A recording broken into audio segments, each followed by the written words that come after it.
अब आप एक छोटी सी बात समझिए, भाषा के अंदर जो साहित्यिक प्रभाव है, कहते हैं ना Kalidas was the Shakespeare of India. अरे भाई कोई तुलना है? शेक्सपियर इतने 100 साल के बाद हुआ, कालिदास से क्या तुलना? और तुलसीदास ने 1,40,000 से अधिक शब्दों का प्रयोग किया है, और जहां तक मैंने पढ़ा था शेक्सपियर ने शायद 18-19,000 शब्दों का प्रयोग किया है। तुलसीदास से तुलना नहीं शेक्सपियर की, कालिदास से क्या तुलना करने लगे? जिस जिस प्रकार की सुंदर उपमाएं हैं, जिस जिस प्रकार की, मतलब आपको शायद ये पता हो कि Sanskrit is the mother of all languages, किसने कहा था? किसी इंडियन ने नहीं कहा था। विलियम जोन्स, जो कि कलकत्ता हाईकोर्ट के जज थे, जिन्होंने Royal Asiatic Society of Bengal बनाई, उन्होंने कहा। उन्होंने सबसे पहला कौन सा ग्रंथ ट्रांसलेट किया और क्यों वो आकर्षित हुए?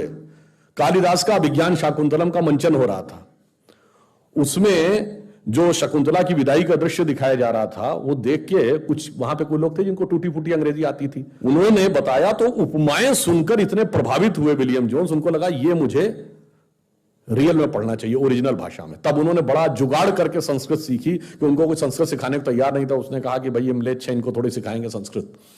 तो उन्होंने सीखी, और फिर अभिज्ञान शाकुंतलम और विद्याधर का हितोपदेश, जिसको यूरोप में फेबल्स ऑफ द बीदा पाई कहते हैं, क्योंकि विद्याधर वो बोल नहीं पाते थे, वही व्याकरण वर्तनी का अंतर आ जाता था।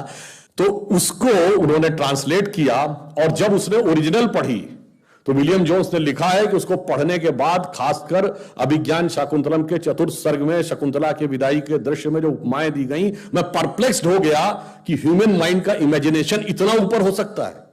मगर वो हमारे यहां कभी उस चीज से एकदम काट दिया गया।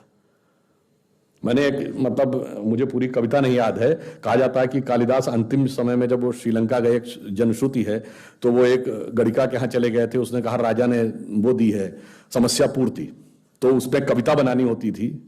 तो राजा ने समस्या पूर्ति ये दी थी, कमले कमलोत्पत्ति श्रूयते न तो दृश्यते, यानी कमल के ऊपर कमल उगता है, ये सुना जाता पर दिखाई तो नहीं पड़ता। तो कालिदास ने कहा बस, वो पूरी कविता मुझे नहीं याद है, उन्होंने एंड यहां पर किया कि पहली लाइन थी कमले कमलोत्पत्ति श्रूयते न तो दृश्यते, अंत में उन्होंने कहा बाले तव मुखाम्बुजम कस्मिद इंदीवरद्वयम।